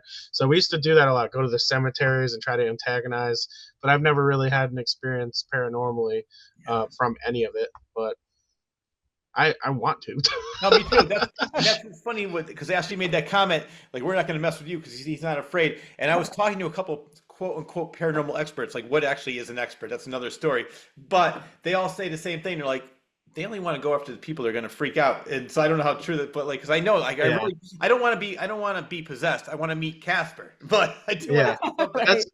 that sounds convenient that they only go after people. I that know are exactly. scared, you know what I mean? That doesn't sound right. No, I know. I mean, the stories with demons and how they take over people's bodies is they slowly like possess the person by the more they react, the weaker they are, kind of thing. So like that's probably what that's what Annabelle, literally the first movie, is about, is that the mom was like slowly losing her mind throughout the thing, where she was willingly going to kill herself so the demon can have her soul and take over her body, kind of thing. So that's probably movie talk in my eyes. Oh yeah, no, definitely. And I want to say one more story about this, because this was another one you were talking about cemeteries. Years ago, my friends and I used to go to the cemetery, try to take pictures again between 12 and 3 in the morning, trying to get some pictures. And we were in Monroe, where Stepney Cemetery, that's where the White Lady was a real big thing back then with the Warrens. So all of a sudden I see the cop with the light. We're all 5 of us hide behind the tombstones. We know you're there. Stand up. So we just stood up. So I said, we were at the Warren's house and they told us we were trying to see if we can get a picture of the white lady. And the cop was so cool. He goes, you know how many times I was looking for that stupid bitch? I never saw her. He goes, get the hell out of here. Warren, send all these wackos over here. Just go home. Also, speaking about cemeteries, to get back to Stephen King here, Yes. We kind of got off track a little bit. I know, Pet Cemetery. Talk about Pet Cemetery. So there's been the book, and there's been a few movies now about it. Let's talk about that for a second, because I have some words to say. That's for sure. Well, I've only seen the movies, and which is funny because I know the story about Stephen King being like terrified of his own book and putting it in a drawer and not wanting to finish it. So I'm like, damn, I should read the book. But that was a really good movie. Good story. Yeah. What did you saw? What did you think compared the older one versus the newer one? The original is always going to be better, but the newer one was fine. I just don't like when they change things that they don't need to change. So yeah, I liked the original better. And the little kid that plays Gage, oh my God, he is the cutest. Yeah. First I play with mommy, now I play with you. Yeah. I will say, so I've read the book and I've seen both movies. The newer movie, it was definitely, they changed a lot, but like I said, it was fine. Yeah, I liked it too. The older movie I was more afraid of. Obviously because I was a child when I saw it and I was very scared of everything. But the book went further into detail about everything, like way more than what the movies could possibly do. Right. So I'll say the book is, out of the three, my favorite. Obviously a lot of things change between the three. They're pretty much barely even the same story in some parts, but honestly I liked all three. You know what scared me the most from the first movie was the sister. What did she have? It's like something like where her spine was all messed up. Oh my God, I haven't seen that one in so long. Zelda. Well, the sister's name was Zelda. Yep. And she was like the mom, the wife was terrified of her sister, and she would always like have like nightmares about like what she looked like. I can't remember. I think they touched that on the movie, the newer one, didn't they? Yes. Because she like came down, or she was chasing after him or whatever. It was something about like whoever was playing the sister, just it freaked me out when I was a kid. Normally, as we talked about, I really don't give the newer one, the remakes, a chance. I really did like the new one, and I know the change because I love the kid that played Gage, like you said in the original. But I was actually impressed with what they did with the new one. They did switch it up a little bit, and the book I never read though. So Matt, I want to talk to you then. What was so different in the book? So like the way that they did like the whole Indian burial ground ceremony kind of thing, it was like just slightly different. It was hard to tell the story. They went more into the background of what the whole thing was about and where it came from. And it's been a long time since I read the book, Rich, so I'm not remembering every single detail that I possibly can. But also the hauntings were more of an experience, like things coming back from the dead, kind of just the way that things happened were just slightly different in different ways. And I can't remember everything, to be honest, off the top of my head, but I remember the feeling I had when I read it. Yeah, it was really good. I got to put that on my list too. I didn't read that one, so I definitely want to check it. You get connected more to the characters too, and like the neighbor and everything like that. And it's just a little, I remember the feeling it made me have. I also read that when I was younger as well. I'm pretty sure I read it in high school, so it's been that long since I've remembered the book, so I can't remember every detail, to be honest. You know who was also good in the original was Fred Gwynn, Herman Munster. He did a great job. Yeah, he was awesome. He was great, man. Yeah. And I'm hoping there's no more sequels with that. Hopefully they put that. Actually, did they make a TV series in that too? I thought they were going to. I think. Did they do something on that?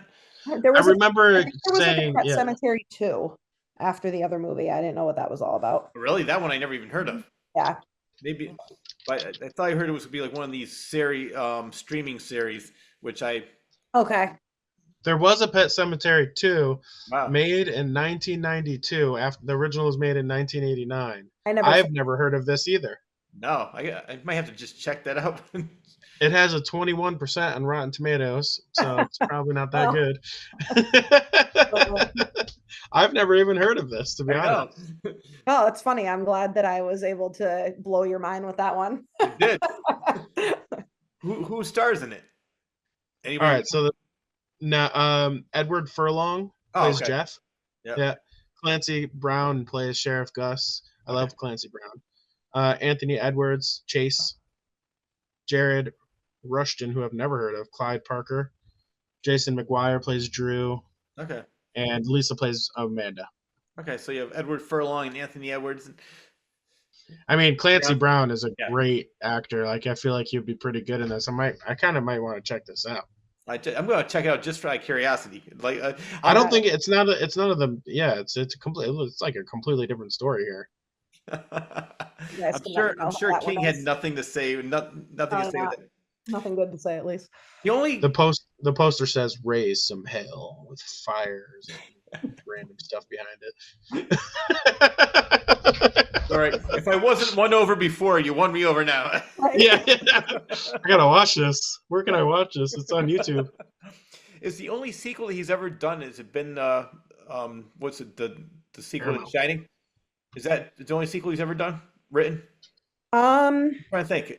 Yeah. I mean, well, Mr. Mercedes. wrote- yeah, he- Oh yeah. The more Yeah. the series. Yeah, I forgot about that. So he has And done a then couple. I'm Oh, telling Dr. you, Sleep. I Yeah, think you're that right. Insomnia was book 1 of 2 with something. I don't know why I want to say that, but I feel like it was.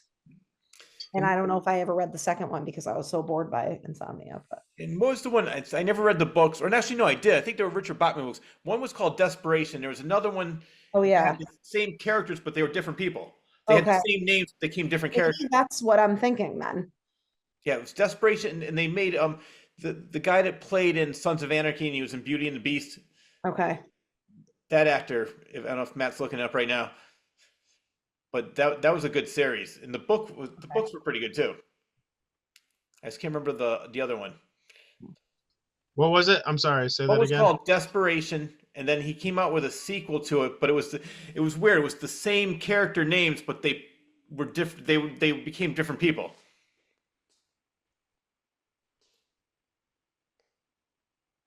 So say if I was like in this one I was Rich, and then in the next book I was Matt. It was something like that. It's called The Regulators. That's it. oh Yeah. yes, Yeah. yes, okay, I remember It's a my dad sister. talking about that and saying that he really liked that. I never read Yeah. it. It is good. It's a sister book Okay. to Desperation. Yes, The two novels are set in parallel universes. that's Okay. it. So a lot of the characters appear in both. Yeah. Yeah, but Okay. they're the same characters, but they're different people, which is really cool. Yeah. Yeah, That is interesting. yeah. Which I'm brings adding us this to the to I always wanted to read these, but this is really an investment. It's the Dark Tower series. Oh, I was hoping that you were going to bring this up. It is an investment, but it is worth it. Okay.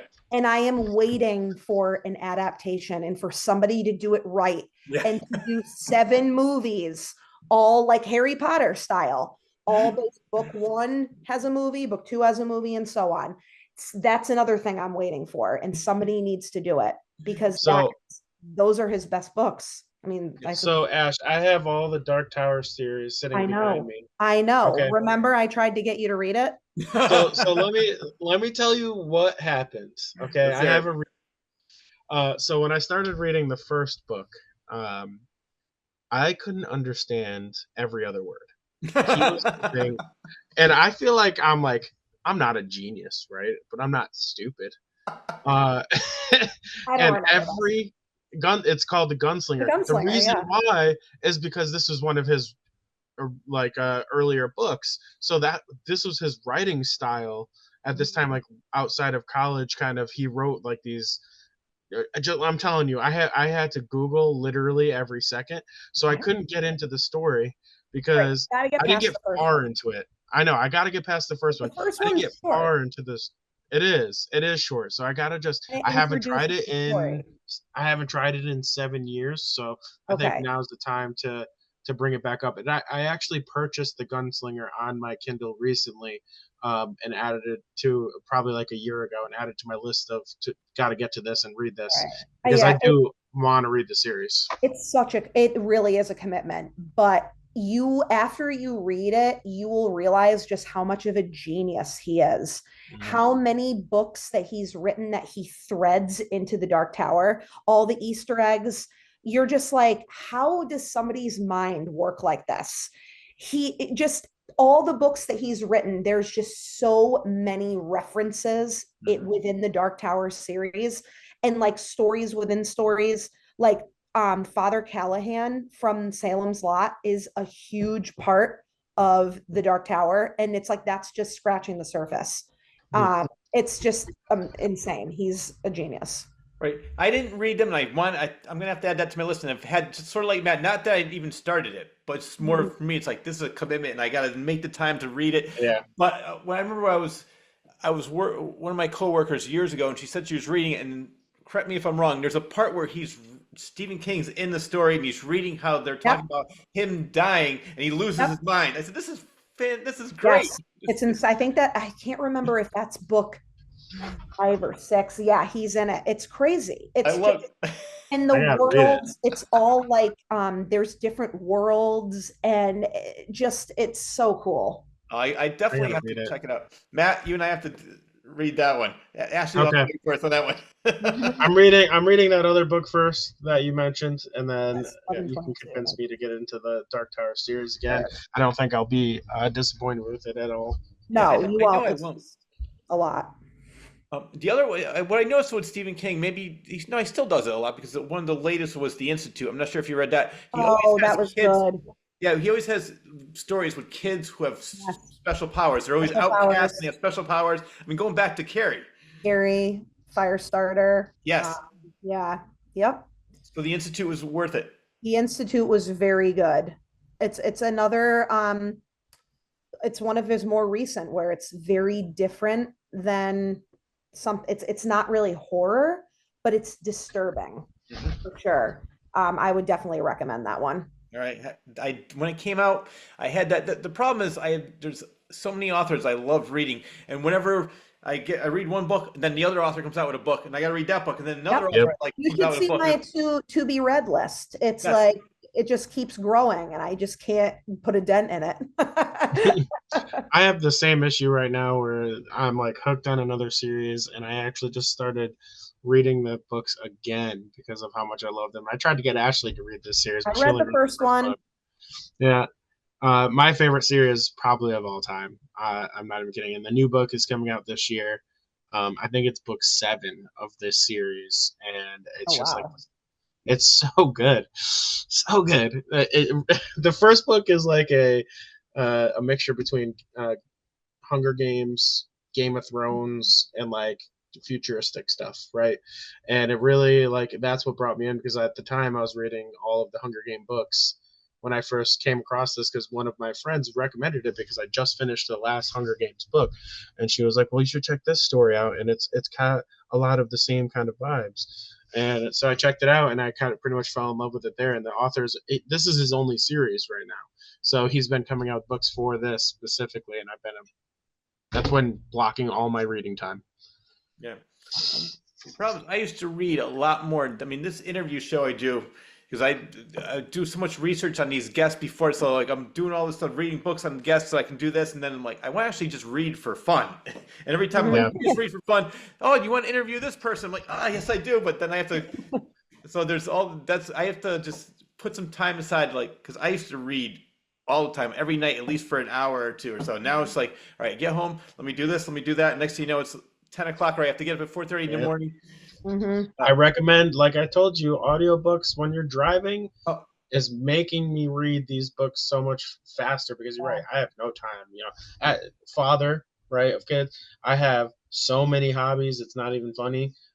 So it's like really hard to put reading in like priority, because I'm doing so many other things all at once. So when I'm driving, there is nothing that I'm doing, right? I'm just driving. So listening to a good story, especially if you have a really good narrator, I feel like it elevates the story a lot. And I know people have opinions about that. Reading is better, blah, blah, blah. I like it both. I'll do both all the time if I could.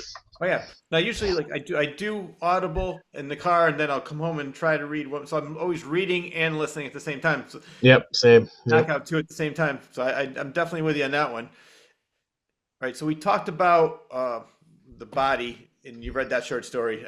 I know, Ashley, did you read that? Which was I did. Became Stand By Me. Yep. Stephen King, I don't know if it's still true, but I was watching an interview with him. He said that he hugged Rob Reiner and said, "This is the best adaptation of any movie." Yes. So I don't know if that's still the case for him, because I know he loved it as well. But the interview I saw really wasn't that long ago, because they were mentioning it. They were mentioning a couple of the other movies that came out after that. So Okay, so it had to be recent, 2017 or later. yeah. So according to him, he said that nobody ever captured the sentiment of one of his stories, and he was so happy with what Rob Reiner did. And I love that, because he also directed Misery, which is another one of my all-time favorite adaptations of his stories. What a great cast Stand By Me had, though. Those kids were phenomenal. Yes. And they grew up to be such great actors, too, on top of that. So I really love that movie. I've seen that one a couple times. I've never read the short story for it, but I definitely have seen the movie quite a bit of times. It was funny. So in the short stories, I forgot what series it's in for the short story books, but when I was talking to Joe Hill, he said that is his favorite book of his father's, the one that contains that story. He was that one I will read at least once a year. I love that, and every story in there. Another one, this is funny, was his directorial debut too, and it was a short story called Trucks, became Maximum Overdrive. Did you read it? Okay. I know it, but I haven't seen it. It's fun. I guess like he hated it so much that he says that he never directed another movie, and I just thought it was tongue in cheek. It wasn't meant to be serious, and it just has a lot of humor in it. Stephen King plays just like he did in Pet Sematary, played the pastor, and he has a small role in this movie, and it's just he has a great sense of humor where he can make fun of himself. Yes. Oh yeah, for sure. In this one, because it's where the machines turn against you, and in the scene in the movie with Stephen King, it's like trying to get money, and it's like, "Fuck off, asshole," or something like that, and he's like, honey, the ATM's calling me an asshole." I will say, Rich, this movie was a little bit before my time, so I have not seen it.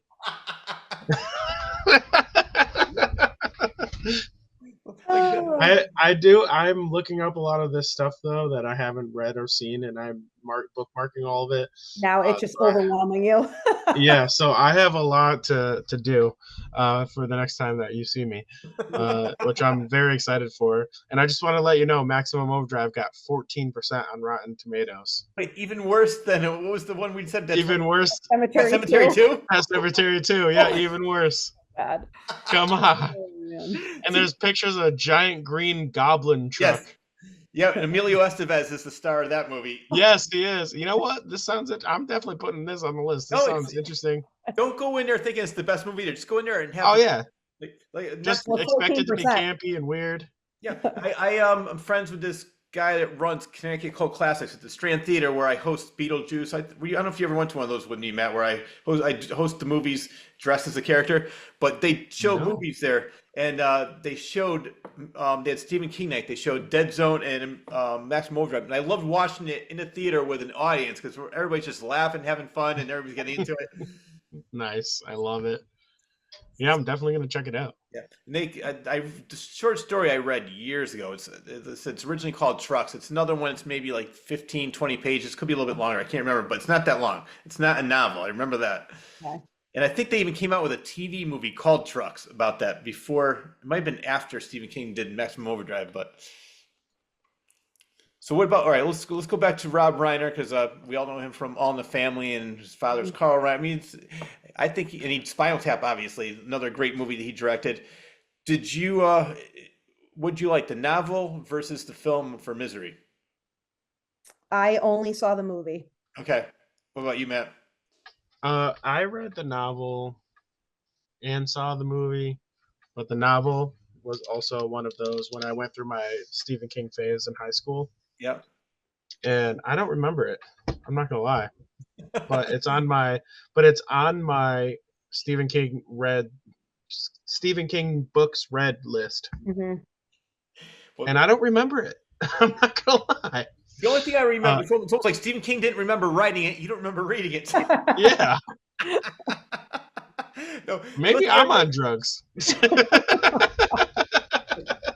I think the movie was better, but there's one, like, a perfect example is there's a scene in the movie where he's trying to escape. She realizes that she takes a sledgehammer to his leg. In the book, it was an axe. I thought the sledgehammer was so much more effective because it just twisted his Yeah. leg. Oh gosh, I know. I can't even. I can picture it right now. Oof. So, like Matt, I do remember reading it. I remember like bits and pieces. It's been a long time since I read it, but I remember enjoying it. But the movie was just, Kathy Bates was, so she won the Oscar for that year for that role. She definitely deserved it. For sure. James Caan is always good. Yes. All right, so you mentioned Firestarter, the book. Let's talk about that. Do you remember reading that? No. No, not at all. This is not at all. I love this show. I know. Well, because it's like I started as a Stephen King fan when I was like 9 or 10. Yeah. It's like some of these things that I read or saw, it's just been so long. And I didn't really, I don't think it really resonated with me. And that's why I don't remember it. In the movie, I don't know. I did not see the remake. No, I didn't want to. No. But yeah, because Drew Barrymore. I love Drew Barrymore, yeah. Welcome to Dimension Night with Stephen King fans. I know, right? It's because he's had so much. He's had so much, and it started so long ago that it's hard, unless you recently read it again, it's hard to remember everything. Right. But I'm with you too. I want to go back to Kathy Bates real quick because you mentioned her. She is like one of my favorite horror actresses of like all time. The way that she plays like the crazy, like super sadistic like character is just like she played in American Horror Story. I was gonna say that if you didn't mention she was American Horror Story. It was the Roanoke season, correct? So she plays like this cult leader person. Were they ghosts or something like that from like the past? Was it Roanoke or was it a different season? Look it up because I think it, or maybe she was in both. But for some reason, she played in a bunch of things there. Yeah, she was in with the other actress. I don't know, who am I thinking of? Okay, so she played. Come on. This is the look everything up on Google episode. I know, I love it. Hey. For some reason, I'm looking up American Horror Story and her name, and like not what I want is coming up, but I'm pretty sure it was Roanoke she was in. Okay. Because she plays like the crazy, like she's not that crazy in the beginning, but then you realize she's like the cult leader at the end, kind of thing. Yeah, that does sound familiar. I have a funny story. Not are you a fan of American Horror Story, the whole series? Oh yeah. You ever see Freak Show? Yeah. The Freak Show years? Oh yeah. Right. My favorite. Well, that's that. Second favorite. She was in that. She wasn't she like this? Of the circus, right? The circus. Yes. Yeah, but she was like yes. Yeah, she was in that. She was in multiple, I think, then, because obviously she was in that. She was. Roanoke. There's another one that she was in that I liked too. But I didn't see it, but I want to say it was an elephant boy, had this really big guy with these little hands. Yes. Okay, so I met him, and he goes, Rich, I'm doing this thing called Crypt Fest. I would love to have you be a part of it. It's for people all over the world. I got to show you pictures of all this stuff next time I see it. So I went there. It was in New York, and I have a picture of me in front of the sign that says Crypt Fest, and the funny thing was I did my act, and he emailed me. He goes, Rich, you were offensive. I will never have you on another show again. I said, really? After all the stuff that you just said, and I'll tell you off the air what all the stuff he did. Okay. And I thought it was funny that he goes, I didn't like your act, and I will never. I'm for free speech. I was like, really? Elephant Boy is offended by me? It was funny. Oh my God! It was a good show. I need to hear about this. Oh yeah, we'll talk about it off the air. All right. Yeah, it's funny. That's funny. You offensive? What? Can you believe that? Yeah. Oh man. But Kathy Bates is it. I thought she was so over the top. Annie Wilkes, and I love the fact that she couldn't swear too. Like she just, you cock-a-doodie car. You get out of the cock-a-doodie car. Yeah, she's great. I love her. I want to keep her seeing her in things going forward as much as she possibly can. Never retire, Kathy Bates. Right. She's playing in Matlock now, which I never saw. She's doing a I remake see of Matlock. commercials for it, but that's about it. Another one that they're doing a lot of streaming movies, and one I read a while ago, and I loved the story, and it came out I think on Netflix. It was called Gerald's Game. Oh yeah, yes, I saw that and read the book. Yeah, that's a great so one. I read the book first, or I think it was a short story, in anticipation of the movie coming out. And I'm like, I'm reading the book and I'm like, how the heck are they going to turn this into a 90-minute, 2-hour movie? But they did it. Yeah. And it was really good. And I really like the actress in it. She was in The Haunting of Hill House. Yep. And that Netflix series that had like 1 or 2 seasons. Great series. Yeah, I like 2 seasons, completely different stories for both seasons. Yes, they were both really good. Yeah, first one I think was better. Rich, if you haven't seen that, you need to watch that. Yes. I'm gonna add that to my list. There's in almost every scene in the first movie or the first season, there is a ghost in the background that you won't notice unless you're looking for it. And I've watched a video of per episode breakdown because I love the series so much. So I watch episode breakdowns to learn like all the things I missed. Literally like 47 ghosts that I missed altogether on like watching this. It's insane how many of them are in there. It's such a good story. It's so well done. Yeah. Where can I see this? Was it Netflix? Netflix. All right, I have that. So I'll have to check it out. Yeah, check that out, Haunting of Hill House, and then like I said, there's so good. Yes, oh, so good. And then the second season is even crazier, kind of psychologically. The first season was a good like jumpy, scary kind of. Yeah, the second season was more psychological horror, and there was a couple of jump scares, but it was mostly like mind f's left and right. Like you didn't know what the hell was going on until the final episode. It was really good. Did you see or read Gerald's Game, Matt? I haven't seen it. No, I haven't read it either. I didn't even know. I've seen the trailer for it. I've watched it, and I remember saying like, I gotta watch this, and I never did. Yeah, it's like they go up to his cabin, and they're like, we're gonna have a fun time. And he handcuffs her to the bed, then he has a heart attack. But like Ashley said, how are they gonna make this to a 90-minute movie? They did a great job of keeping it interesting, keeping it tense, keeping it on the edge of your seat. Yeah, because in the movie or the book was intense. The dog, yes, and just like the fact that she's handcuffed to this bed. No one is around. I know. Her husband has just died of a heart attack on top of her. And she just like, it's so like the suspense is really good. In the book, there was a lot, I believe there was a lot about her flashing back to her father. And I think he abused her. But they didn't really do a lot of that in the movie. So that's why I was like, wow, like they really like stretched the story and it was really good. Well, there was one, I know I read the story, but as soon as you tell me what it's called, there was a movie that starred Henry Thomas, who played Elliot in E.T., and he plays the father, and he's molesting the daughter, and I can't remember, but they made it into a movie. It's a Stephen King book. Was it Liza's story? No. In Atlantis? What was that? Hearts in Atlantis? No, that's another one. That's a great, that's with Anthony Hopkins. There's like. Yes, okay.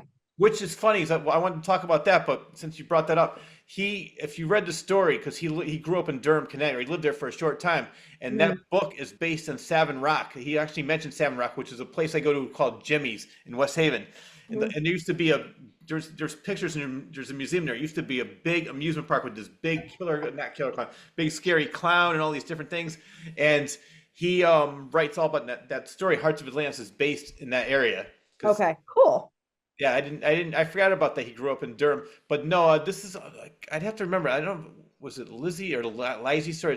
Lizzie's story. I did not read or see that. Okay. That might have been the one I'm thinking of, but the movie was really good. And it starred Henry Thompson when you were talking about that, because he dealt with that too, with the father was molesting. They don't really show it, but they infer that he's, sit on my lap, and then, Dad, are you okay? Things like that. They don't show it, but you know exactly what's going on. That was exactly Gerald's Game, and they didn't really touch on it that much in the movie, as far as I remember. But. Yeah.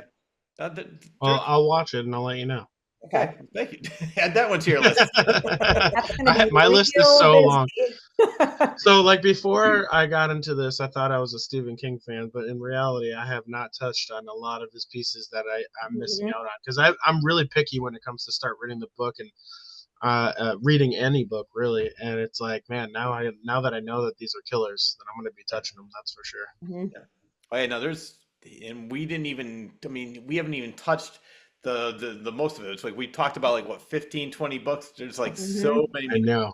I know. It's crazy. We're gonna have a part two of this where after we read a bunch more and then get back Yes, to those. definitely. Yeah. Oh yeah, Definitely. definitely. I'm looking for, like I said, Stephen King from script to screen, part 5, part 6. Yeah, Yeah. exactly. It just Let's keeps do it. going. This is the introductory, so come on a journey with us after we experience a lot of these new books that we haven't Mhm. even touched or short stories, including old movies from the 80s when Rich was 50 years old. And we'll talk about that and we'll see, get our reactions for it. It sounds fun. Mhm. I love it. I'm having so much fun. I'm so glad you guys came on the show. Me too. Did either of you have a chance to go to Bangor, Maine, and go to his house? No, but I've seen No. pictures of it. I did. It was I did a Stephen King tour, and it was so much fun. I wanted to get that guy in the show. I still might. I have to reach out to him because it was a couple years ago. I think I was just starting my show. I didn't have it on Zoom yet. But it's so you get a house, and that he is such a great guy. I mean, he gives so much money to that community. He built a baseball field for people. He gives out money. There's this one person that I guess she needed an operation. He gave her money for the operation and the Wow. hospital stay. It's just he is just a very, very nice guy. And I'm sure you know, or at least heard of, who Salman Rushdie is. He okay, maybe you don't. No, he wrote a book in Salman the eight. Rushdie, born 1912. Oh, Yeah, that's why Rich knows him. yeah, exactly. We went to school together. I was a couple years ahead of him.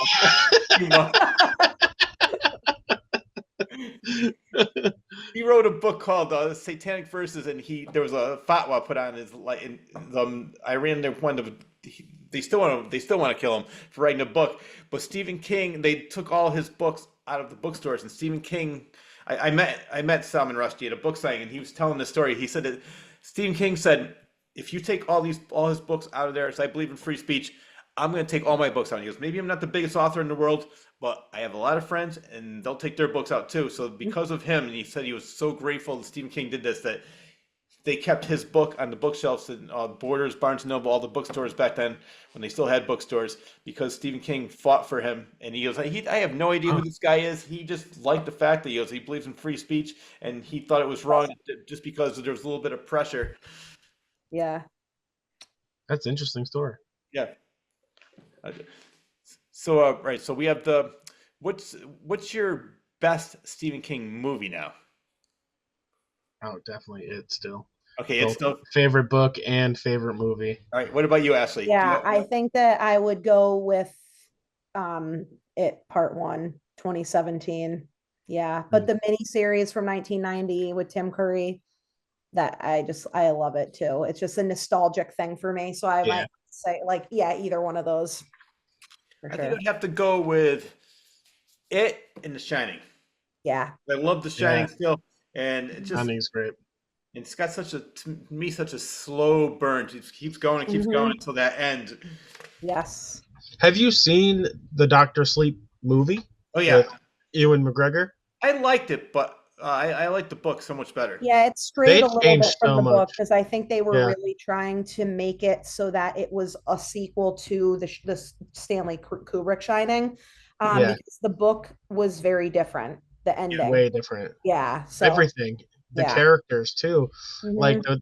first off, the book. I mean, I didn't read the Shining book #1, so I guess I don't know. But the Doctor Sleep, I read that for whatever reason. I just went out of order, Mhm. and it was like just way different than I was expecting it. Because I went into it thinking like, "Ooh, this is gonna be like The Shining and like this Mhm. creepy stuff happening." And it was more of like a fantasy story than Yep. creepy. It had creepy parts and stuff like that, but it was like the characters that they brought in and the powers and all this kind of stuff Mhm. was it really interesting. Sucking the life I out of liked it. people. Yeah. Yeah, yeah, Well, that's what we mentioned before. So I love about Stephen King is that he's so great with character development. He makes you care about each and every character. It's not just a horror book. It's not just a sci-fi book. It's not just a fantasy Mhm. book. There's so many elements. Another example of that, which I want your opinion on this, was Under the Dome. Did you read that book? I love the book.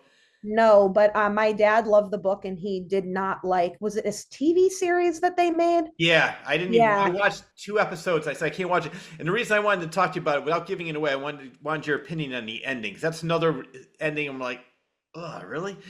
All right, I'll have to get back to you on that one then. But it was so funny because well, I'm sure you know what the story is. Yes. You wake up and there's a dome over it, and Yep. it starts off with the airplane crashes into it. Yep. He said that the Simpsons movie came out right as the book was released, and everybody thought that he was copying the Simpsons. He goes, "I've been working on this fucking book for 15 years. I didn't just do it." This, everybody keeps thinking I'm copying the Simpsons. Oh, that's funny. That's funny. Yeah. So I would we can talk off the air about the ending because Okay. that's another one. It's like 1,000 pages, and I get all the way to the end. I'm like, Oh. it was good, but it's just How do you end a 1,000-page book? I It's know, not I easy. know. You're bound to disappoint some people. Yeah, exactly. But I mean, all the way up until then, as you mentioned, I watched 2 episodes of the TV series. Just like The Outsider, I tried to watch that with Jason Bateman because I like Jason Bateman. I just couldn't get into it. They He's great. changed it Yeah. way too much I for me. know. It's like, yeah, totally different than the book. Mhm. A lot of the times it's like the authors are included in these type of things to give like okays on things, and they're trying to make it so it flows with TV more often, Mhm. or easier, I should say. But it's like sometimes it's like, but you change like really important things that Yes. happen, and it And like changes the people story. like that love the books, they don't care that you want to be creative and change things. They want to see what they read. Oh, But yeah. they're not No making doubt. it for the people that read the books. They're making it for everybody else Yeah, I know. most of the time You're right. until you have To it get part more one. people in to watch it. Yeah. It part one definitely wasn't like the book. I will say that there was a lot of Yeah. changes, but God damn it, did they do it good? Mhm. Yeah, no, every once in a while you get somebody that I'm sure the people that did the best adaptations were big Stephen King fans because they know Oh, him. yeah. Instead, like you get these people that have no idea, like, oh, let's just make a horror movie or let's just make Yeah. this, and that's why I love like Frank Darabont, Rob Reiner. I think those two directed maybe the most adaptations, and I love everything they did. Yep. Did you read? Speaking of Frank Darabont, did you read The Green Mile? Either of you? Yeah. Yes, I did. Another one very long time ago and loved the movie. Love it. I've only seen the movie. I grew up with the movie and never read the book. Mhm. Yep. I cry Isn't every it time. multiple books? Yeah, it's like a 6-part series, but they're like Yeah. very little. Little. Okay. Yep. And then another one that I liked, I don't think I read this book, but I loved the movie, was Christine. Oh yeah, yep. I've seen the movie, but have not read the book. They play that on AMC like crazy every year during Fear Fest, so I always get to see it. And I love the part where the bullies like completely destroy her, and then she comes back to life. Oh, it's so good. Yeah, and I love John Carpenter. I mean, obviously the guy did Yes, Halloween. So yes, I love him. Yep. that was a great adaptation. And Mhm. what's the other one? There's a TV series, I think. I don't think I read this one. It was called Sometimes They Come Back, I think, where these kids come back. Yes. Oh my God. I saw that so long ago. I can't even tell you what it's about, but I definitely saw that. It's another one where he has that theme where these kids come back from the past and they're punks, and then they're beating up on. He has like a lot. It's like either kids with superpowers who are outcasts or kids that are bullies. And Bullies. yeah, Mhm. Yes. Yes. I'll have to revisit that because I do remember that, but no details. I think I mean I just when you were talking about sometimes you mentioned the word sometimes they come back it just came back to me because I haven't seen Yeah. that. I think I saw it once, and I think that was another mini series as well. It wasn't a movie. Yes. Yeah, I think so too. Well, I'm trying to think. Is there any? I mean, I know we glossed over a lot. Is there any books or movies that I didn't mention that you want to talk about? No, you covered everything that I wanted to mention. I had my little list over here, making sure that it all got checked off. All right. Well, I know I have my own list right here too. 2 or 3 Yes. pages of that. Yes. Wow. Have you guys, so talking about sequels on movies too, go back to that real quick. Have you seen Carrie 2, No. The remake or the sequel?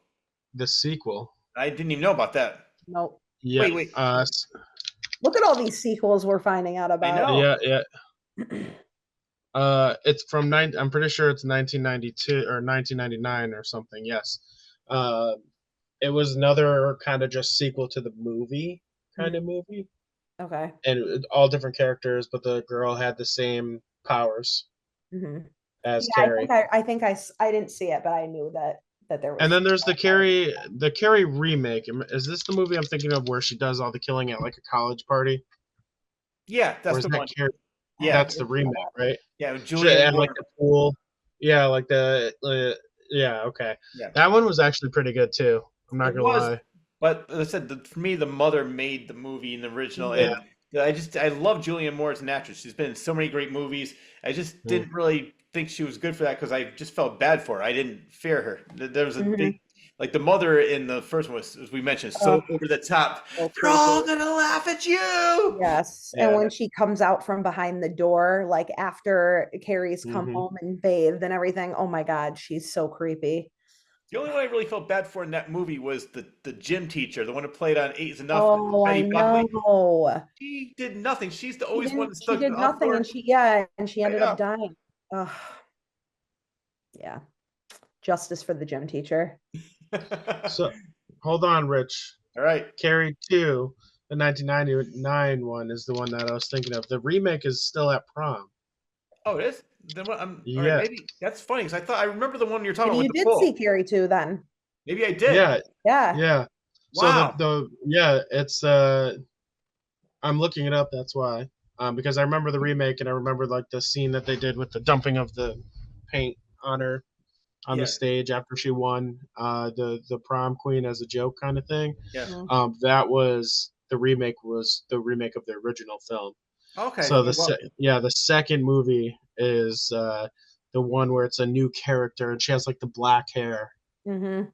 wait a minute. I might And actually. I probably did see it then. I didn't. I was yeah, thinking it was. she That's funny. I remember because she had like the viney kind of thing happen to her Yep. at the pool, like when she was killing everyone. Like that was distinct to the original Carrie film. And yeah, that one was more like you remember like Final Destination era Mm-hmm. Mhm. where it was like Final Destination movies, people died in the dumbest ways possible. It was Yep. kind of like it was really campy like that, where it was just weird and just a bloodbath for fun kind of thing. And it wasn't a great movie. Like, don't get me wrong, it wasn't a great movie, but that part of the movie was fun, where everyone dies. So definitely check it out if you haven't, because it's just entertaining. It's good. I love movies like that. As I mentioned, I grew up watching movies like that, and I don't go in there thinking that's going to be an Oscar winner. I just go in there. It's like let me have like 2.5 or an hour and a half of fun, and Mhm. just don't even. So I can appreciate the low budget, just fun movies like that. So I think but Yeah, before you're describing it, I think I did see it because '99 it was sort of like what it is now. Like now it's all goes straight to streaming. Back then it was all let's go straight to DVD. That was when they first started yeah. doing that. And so all these movies that would normally couldn't make it in the theater because they wouldn't get any box office receipts are like, let's put it on It DVD. did go in the theater. Oh, it did? Well, It made $17.8 million in the box office. it The had a budget for it was 21. wow. So basically, what it made was more than the rating Maximum Overdrive got. Yeah, yeah, exactly. Wow, that's impressive. Yeah, no, definitely, you got to rewatch that. I'm gonna rewatch this because it's fun. I know. I don't think I'm gonna go. I'm gonna stay up all night watching all these movies now. I know, right? No sleep. After I'm done reading a book, I'll watch a movie. That sounds like a good idea, Rich. I think I Yeah, might join you doing that. you inspire me. I'm so glad that I'm gonna be part of the next Stephen King book club. I'm looking forward to Yes, that. for sure. We Me should too. also do a horror kind of movie watch Yes. where we each watch a horror movie and then we go and we talk about it afterwards and Mhm. do like often like movies we all haven't seen or maybe one person that really loves that horror movie Yep. and shows the other two kind of thing. I feel like it would be fun to talk about it afterwards. Yeah. It could be horror as in like the psychological horror, like a Carrie kind of thing, where it's just like death for fun, or it can be jump scary or whatever you want and kind of just talk about it. I like the psychological horror movies Mhm. better than the jump scary ones. But definitely interested in watching more that I haven't seen. Mhm. Well, you know what's funny is, as you know, I do two different shows here. Like this is Real Talk, where we talk about movies, REEL. The other one is Mhm. Claw's Corner, where I have interviews. And I interviewed. I don't know if you ever heard of this show. It's called Love on the Spectrum. It's a reality show. Yeah. So I have James on the show. I interviewed him once. I watched a couple of your interviews with James. Did you? I watched that. Yeah. Yeah, I watched the great? first half of that. Yeah. He just loved, and he wants to come on. Like we did it's never too late for a Christmas special. He goes, we got to do a Valentine's Day one now, so he wants to come on back to that. And then I don't know if you ever heard of these movies, but they're great. The heavy metal cartoons. It's from 1980, but it features music by Black Sabbath, Blister Cult, Sammy Hagar. But it's this great anime, which it's not anime. Sorry, it's from Canada. John Candy. I didn't realize. I rewatched it to get ready for the show, and all these people that I grew up watching on either Saturday Night Live or SCTV, like, oh, I didn't realize that they did this. But it's hilarious. But so yeah, he wants to do that. But he's been on the show like he's like, can I be on the show again? I'm like, you can be on the show anytime you want. This is great. Awesome. Yeah, I know. Yeah, I know what you're talking about. That's funny. Yeah, I watched that interview, the first one you did with him. Yeah. That's where we were just talking about him. Then afterwards, he's been on the other shows where he just talks about, because he is very knowledgeable. I mean, he watches so much TV. He knows. He gives me these facts. I'm like, wow, I didn't realize that. Like I see I fell behind on the facts from even you two now. I gotta get back to the grind here. I know. I got a little catching up to do too. I didn't realize that there's. Well, I said definitely I got to start with a Dark Tower series. Yes. Yeah, we gotta. We could. I mean, if Ashley, she probably wouldn't hate reading those again. We could do something on that and do all 7 books, or is it 9 books? It's 7. Well, technically, there's part 2s, right? There's like 2 like short stories that he wrote like after for it. But yeah. I think I have those in the kind of series thing that I got for it. Okay. Cool. All right. Well, definitely have to have you two back. We can. Yes. Because we could do Halloween night, we could do more Stephen King, anything you want to do. You two have carte blanche. You could be on the show anytime you want. Just like you two and James. That's it. That's 3 of you. So, yeah. Hey, we could definitely keep you busy. Yes. We should, like I said, we plan it out a little bit more so we can have a lot to say about whatever we're talking about for sure. Yeah. I think that would be great. Yeah, I'm definitely looking forward to. We'll talk off the air. We'll take a couple movies and then we'll watch them and have a show about it. I like that. All right, sounds good to me. All right, Ashely, Matt, so great to have you on the show, and I'll definitely be seeing you again soon. That wraps up the latest episode of Real Talk. A huge thanks goes out to Stephen King aficionados, Matt Avanowski and Ashley Case Briggs, for taking time out of their extremely busy schedule to be a guest on my show to discuss everything King. Long live the King. I also need to thank editor extraordinaire John Bristol, the award-winning Elmer Productions, for always doing a superb job editing this show each and every week and making it available to all on YouTube and Patreon. I am also extremely grateful to Rob Bull and Al Coles for all they do to make my show available on Spotify, iTunes, Amazon Music, Audible, iHeartRadio, as well as a local cable station in Connecticut. And lastly, but definitely not least, I need to thank you, the viewer, for always tuning in. Enjoy your day, everyone. Oh.